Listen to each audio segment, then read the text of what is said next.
একটা সময় ছিল বাস আলাদের যে কি দাপট, ওরে বাপ রে বাপ, চিন্তার বাইরে। কিন্তু এখন কিন্তু বাস আলাদের সেই দাপটটা ডে বাই ডে নষ্ট হয়ে যাচ্ছে, এবং এটা নষ্ট হওয়ার পিছনে কারণ খোদ বাস আলারা নিজেরাই। তারা যদি একটু যাত্রী বান্ধব হতো তাহলে আজকে বাসের এই অবস্থা দেখা যেত না। এক সময়ের গণমাধ্যম কর্মী এবং সেই সাথে বর্তমানে কন্টেন্ট ক্রিয়েটর হওয়ার কারণে আমার প্রায় সময় হাইওয়েতে ভ্রমণ করা হয় এবং বিভিন্ন কাজেও যাওয়া হয়।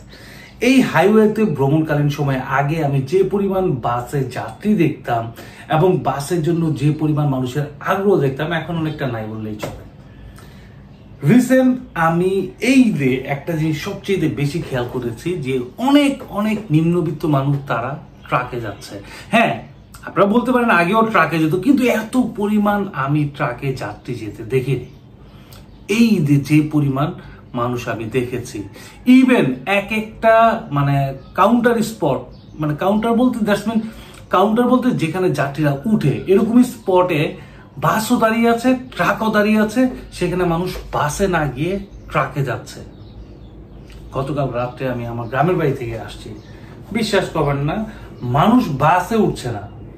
নিম্নবিত্ত এবং বিভিন্ন সাধারণ আয়ের মানুষজন তারা সবাই ট্রাকে যাচ্ছে, এবং অনেক মধ্যবিত্ত মানুষকেও দেখেছি স্বাচ্ছন্দ্যের সাথে তাদেরকে ট্রাকে উঠতে।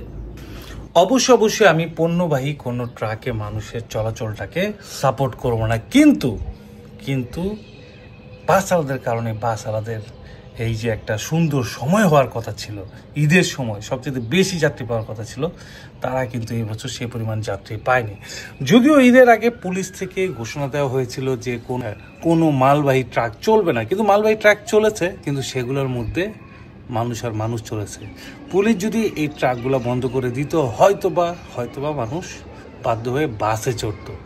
এখন কেন এমনটা হচ্ছে এর জন্য বাস কর্তৃপক্ষদের উচিত তাদের আসলে চিন্তা ভাবনা করা, প্ল্যানিং করা, তারা কিভাবে যাত্রীদেরকে আরো উন্নত সেবা দিবে। এভাবেই যদি চলতে থাকে ভাই, বিশ্বাস করেন একসময় হয়তোবা মানুষ বাসেই উঠবে না।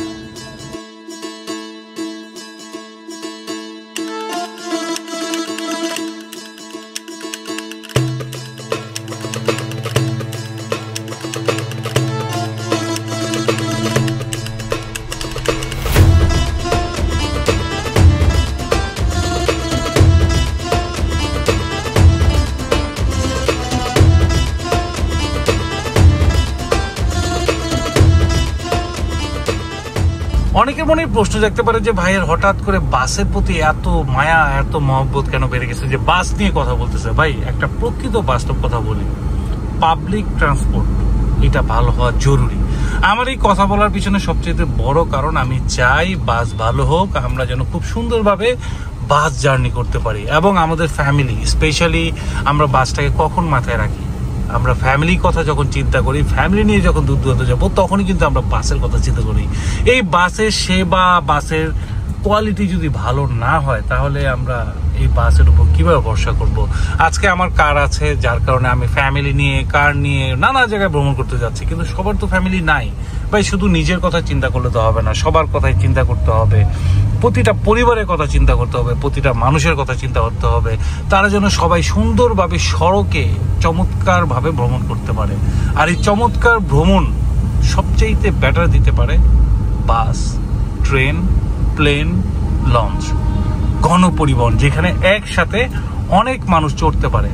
আরেকটা বড় ব্যাপার, যদি আপনারা খেয়াল করে দেখেন, ইদানিং কিন্তু প্রচুর রেন্টে কারের সার্ভিস পাওয়া যাচ্ছে, এবং 5 জন মানুষ যারা কিনা একটি প্রাইভেট কারে চড়তে পারে কষ্ট মষ্ট করে, 4 জন হলে বেস্ট, 5 জন একটু কষ্ট মষ্ট করে চলতে পারে। 5 জন মানুষের বাংলাদেশের ঢাকা থেকে যে কোনো ডিস্টেন্সে যতটুকু ভাড়া হয়, প্রায় কাছাকাছি ভাড়ায় কিন্তু সে একটা প্রাইভেট কার পেয়ে যাচ্ছে, এবং সেই প্রাইভেট কারে কিন্তু সে আনন্দের সাথে, স্বাচ্ছন্দ্যের সাথে সে ভ্রমণ করতে পারে, এবং খুবই রিল্যাক্সে। এই বাসের ব্যর্থতার কারণে কিন্তু প্রচুর রেন্টে কারের ব্যবসা হচ্ছে, বিশেষ করে বিভিন্ন অ্যাপস দিয়ে কিন্তু মানুষ বিভিন্ন প্রান্ত থেকে বিভিন্ন প্রান্তে যেতে পারছে। আমি লাস্ট কয়েক বছরে প্রচুর পরিমাণে রেন্টে কার দেখতে পাচ্ছি। যদিও রেন্টে কারের ব্যবসা একটু খরা যাচ্ছে, কারণ প্রচুর গাড়ি হওয়াতে তাদের কম্পিটিশন অনেক বেড়ে গেছে, এবং এই কম্পিটিশন বেড়ে যাওয়ার কারণে কিন্তু মানুষেরই উপকার হচ্ছে। আমার কথা হচ্ছে দিন শেষে মানুষ যেন ভালো থাকে, মানুষ যেন সুখে থাকে, সেটাই হচ্ছে আমার সবচেয়ে বড় ব্যাপার। এখন কথা হচ্ছে যদি বাস প্রপার ভাড়াটা নিত তাহলে মানুষ কিন্তু রেন্টেকারে এতটা ঝুঁকতো না এবং রেন্টেকারে করে কিন্তু এত দূর দূরান্তে ট্যুর দিত না। এই বাস চালারা একসময় বাংলাদেশের মানুষদের সাথে যে পরিমাণ জোর জবরদস্তি করেছে চিন্তার বাইরে। তারা আসলে সেবার মানটা না বাড়িয়ে তারা নানা ধরনের ক্ষমতা, ওই যে দাপট শব্দটা কেন বারবার বলছি, তারা দাপট দেখানোর চেষ্টা করেছে। বিভিন্ন রাজনৈতিক ব্যক্তিত্ব তারা এই বাস ব্যবসার সাথে জড়িত হয় এবং তারা তাদের বাস নামায় এবং বাস নামিয়ে সড়কে একটা মানে কি বলবো, অনেকটা মানুষকে জিম্মি করে ফেলে যে এই বাসেই চলতে হবে, বাসেই চলতে হবে। খেয়াল করে দেখেন, মোটরসাইকেলকে তারা নিষিদ্ধ করার একটা পায়তারা করেছিল বাংলাদেশে। এটা কোনো দরকার ছিল? মানুষ কেন মোটরসাইকেল কিনবে না বলেন? এই রাস্তায় তারা যেভাবে যানজট নিজেরা তৈরি করে, বিভিন্ন জায়গায় বাসে কিন্তু যানজট তৈরি করে, আপনারা ভালো করেই জানেন।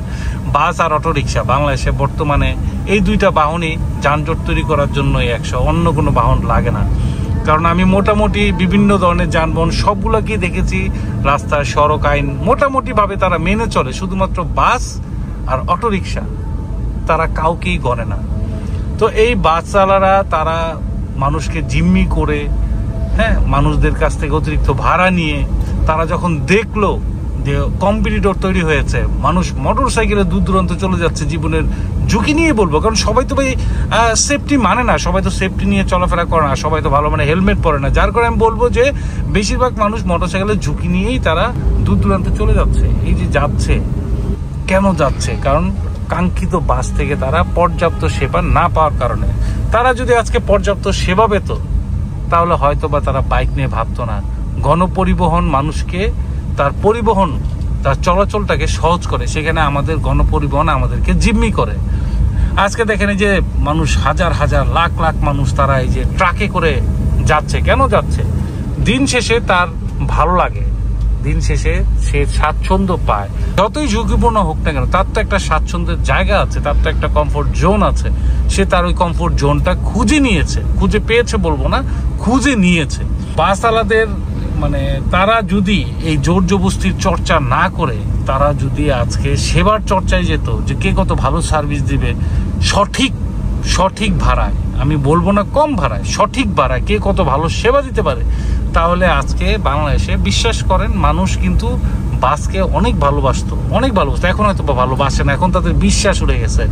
এখন এই বাসওয়ালারা যদি কোনো রাজনৈতিক মানে প্রভাব মুক্ত ভাবে চলাফেরা করে এবং তারা যদি সেবার মান না বাড়ায়, বিশ্বাস করেন বাস সব দেউলে হয়ে যাবে। বাস ব্যবসাটা এতই চরম লেভেলের ছিল, কেউ কষ্ট মষ্ট করে কোনো মতো একটা বাস কিনতো আর তারা ধনী হয়ে যেত। এখন আর সেই দিনটা নাই, সেই দিনটা বদলে গেছে। এখন পর্যন্ত বাসওয়ালারা 5ই আগস্টের পরে নতুনভাবে তারা আসলে জিম্মি করার যে ব্যাপারটা সেটা এখনো করতে পারছে না, যার কারণে তাদের এই দৈন্যদশা। তারা যদি জিম্মি করে ফেলে তাহলে তো সেই আবার আগের মতোই হবে, মানুষ বাধ্য হবে তাদের ভাড়া অতিরিক্ত দিয়ে তাদের সেবা নিতে। কিন্তু যদি তারা সিন্ডিকেট করতে না পারে তাহলে বাংলাদেশে বাস শেষ। বাংলাদেশে মনে হয় না বাস আর সহজে ভালো করতে পারবে যদি তারা সেবা, এখন সেবা তো এটা তো হঠাৎ করে তো তারা আর পারবে না, তাদেরকে এর জন্য চর্চা করতে হবে, প্র্যাকটিস করতে হবে যে আমি ভালো সেবা দিব। তবে হ্যাঁ, ভালো বাস বাংলাদেশে আছে, কিন্তু সেখানে কিন্তু ভাড়া প্রচুর। তো সহজলভ্যর যে ব্যাপারটা সেটা না হওয়া পর্যন্ত আসলে বাস সার্ভাইভ করা তাদের জন্য অনেক কঠিন হয়ে যাবে। তবে এখন সড়কের আর একটা কঠিনতম সমস্যা, সেটা হচ্ছে অটোরিকশা।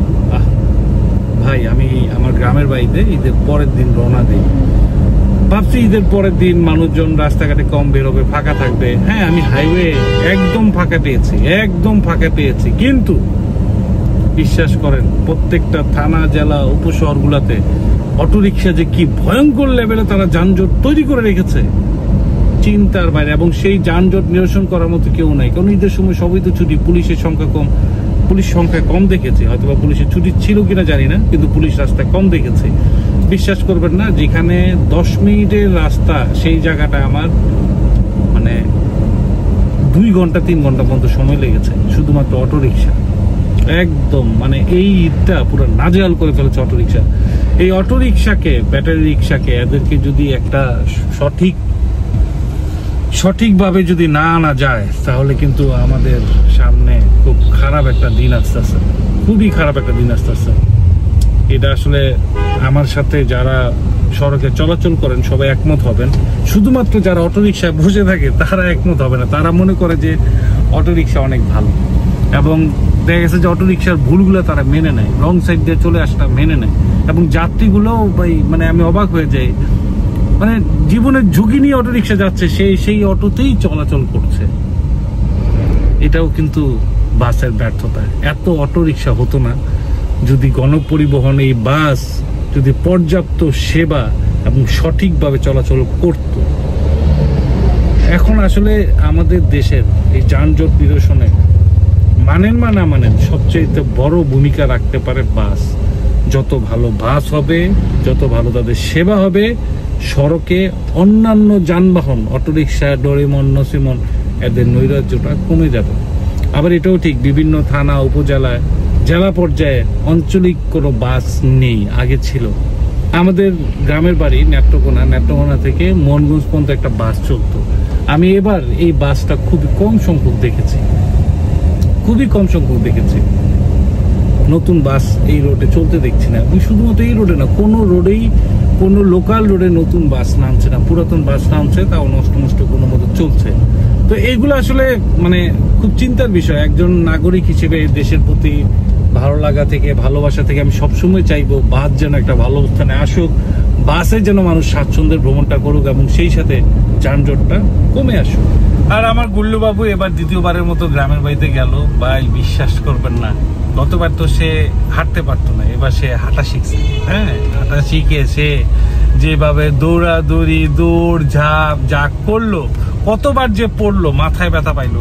আরে মানে এদিকে যায় ওদিকে যায়, পরে ঘুরে ফিরে মুরগি দেখে দৌড়ায় যায়, আবার মুরগি কাছে আসলে ভয় পায়, গরু দেখে দৌড়ায় যায়, গরু কাছে আসলে ভয় পায়। সেই একটা সুন্দর সময় কাটিয়েছে আমার গুল্লু বাবুটাকে নিয়ে।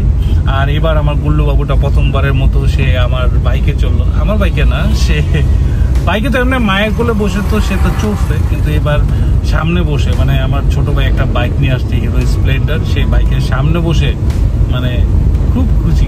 কিন্তু বাইকটা থামানোর পর, আমি নেমে যাওয়ার পর, তাকে নামাতে যাওয়ার পরই করে বিপত্তি। আয় রে কান্নাকাটি, কি যে একটা অবস্থা। তো যাই হোক বন্ধুরা, খুবই ভালো লেগেছে, খুবই সুন্দর একটা ঈদ কেটেছে আলহামদুলিল্লাহ। অনেক দুঃখের ব্যাপার, সুখের ব্যাপার, সবকিছু মিলিয়ে জীবন। তো আমি জাস্ট একটা সড়কের রিভিউ দেওয়ার চেষ্টা করলাম, কেমন সড়কগুলো ছিল, কাঁধের দাপট ছিল। আর সবচেয়ে বড় কথা, ব্যক্তিগতভাবে আমি আবারও বলছি, আমি বাস গণপরিবহনের ভালো চাই, মানুষের সেবা দেখ, সেটাই চাই। সেই জায়গা থেকেই মূলত ব্লগিং এর মাধ্যমে কথাগুলো শেয়ার করা। আমি আশা করি বাংলাদেশের বাস কর্তৃপক্ষ তারা এই ব্লগটি দেখবে, এবং তারা দেখে একটি যুগোপযোগী সিদ্ধান্ত নিয়ে তারা তাদের সেবার মানটাকে ঠিক করবে এবং সহজলভ্য করে নিয়ে আসবে এই বাসকে, সেই কামনায় করছি। তো সবাই ভালো থাকবেন, খুব শীঘ্রই ভ্রমণ হবে, ট্যুর হবে, ট্রাভেল হবে, আর চমৎকার ব্লগ হবে। সবাইকে হৃদয়ের অন্তঃস্থল থেকে জানাই স্যালুট। আই তুই কি করছিস তুই? এদিকে আয়।